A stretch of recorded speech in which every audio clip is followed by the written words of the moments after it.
Well, after I recovered to a certain degree, I got a phone call from Michael Martin Murphey, who I had grown up with as well. I did a lot of shows with him over the years. He reached out. We had become closer, I guess, when I was married to my ex, Bill. Michael and I became closer, did a lot more shows together. He influenced my writing quite a bit, my writing skills. Mm. So he calls me and says, "Hey, how would you like to go out on tour with me for a few months? Wow. That will help. That will help your mental, what you're going through. It'll help your career because you can't handle all the things that you were doing on your own right now." Mm. Because he saw me work, he saw everything that I was doing. And he's been an independent artist over the years of his career. He's Mm. had record deals and he's been independent. So he kind So of he pulled knows you how. out of the dark then, huh? He did. He Mm. did. That's amazing. So he said, "Well, just think about it. Don't answer right now. Talk to Bill." I was like, "I don't have to talk to Bill. It's my career to talk to him. I'm going. It's happening." And he said, "Well, but are you ready for it?" I said, "If I don't get out of here, I'm going to lose my mind. Hmm. I got to go. I got to get out." So I did. And it was such a wonderful experience. We toured through Colorado, New Mexico, Kansas, gosh, Nebraska. We were all over the place and we were all on a bus and then we had hotel rooms. So I was in charge of getting the healthy food for the bus. Those nutrition skills coming back, right? Yeah, Yep. it came in handy. Michael handed me a credit card. I thought it was the coolest thing ever. I was like, "I got Michael Martin Murphy's credit card." I mean, it was for the grocery store, so it wasn't that exciting, but it was still fun. And so I would go and buy all the stuff for the bus refrigerator when we are on the road. But we spent a lot of time visiting historical sites uh, and writing, lots of writing. Some of those songs are on the Lucky Number Seven album. Killer songs. Killer Thank songs. you. Yes. And his son Ryan met us out on the road, and we wrote with him quite a bit. Like Uh, High Stakes was written Wanderlust by all wasn't three one of of us. those, is it? Wanderlust Fantasy, was that one of the ones? I wrote that one on my own. Oh, I wrote that's that about Freddie and Catherine's romance. oh, I love that song so much. Thank you. I'm gonna hit you with a vibe on that. When I listen to it, what I hear, and you may laugh at this, but hey, whatever. It's music is subjective, right? Yeah. I hear like harem scarum Elvis Presley vibes out of that song so much. Okay. Like I'm listening to that and Okay. I'm like, oh my gosh, I could hear Elvis doing this song in that movie. Like what? Okay. So my dad, his favorite artist was Elvis Presley, his Okay. absolute favorite. And yeah, I grew up with Elvis music. It's great. How could you say it's not? But I wouldn't have picked up on that unless you told me. There's Yeah. no way. So where my mindset was Django Reinhardt.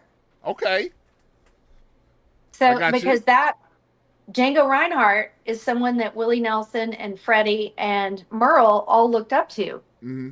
So of course I was like, "Oh, I got to dive deep into this pool and see what this Django Reinhardt's all about." So I read books, watched stuff on him, listened to his music, asked Freddie questions. Was sponging it again and asking all those things. So I thought it was only right that I write a song that to Freddie and Catherine that has that vibe to it. Gosh, I love that song so much. It's actually a little bit disheartening that I'm not able to add that song to my library yet. I'm going to tell you that right now because I love it that much. The entire album is amazing, and I love the mixture of songs in it too. There's obviously a strategy there. I'm not sure what it is, but I love the balance between the ballad, the upbeat, the different kind of vibes that you have in that record. And we talked earlier, at least I did, of how different that record is as opposed to any other Pauline Reese release before that record.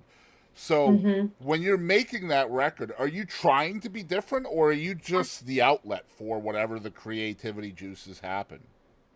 I think that album is a true outlet to what I was going through at that time.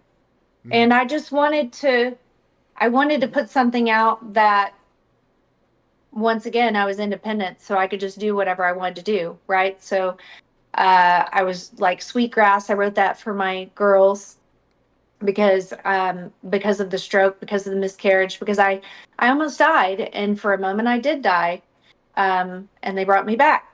And so when something like that happens, you realize, oh my gosh, what if I wasn't here to raise them? And I'm a mama bear, so Mm-hmm. the loss of that control and realizing that I'm human and I could have died brought that song into fruition. I wrote it with Waylon Payne.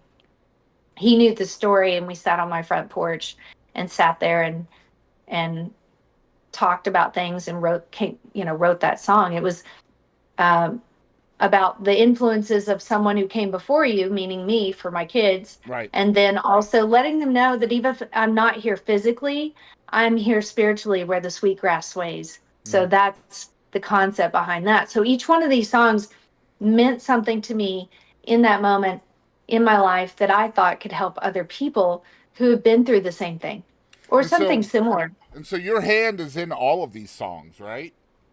Yes, Yeah. and it is Yeah. 100%. I'm I gonna lo- have to go pretty soon I understand. because I have a pickleball game. Okay. Well, I was going to ask you. I was kind of wrapping up anyway because we did go a little bit long. I appreciate your time. Um, two more questions, if you don't mind. Sure, Number sure. one, what is your favorite song?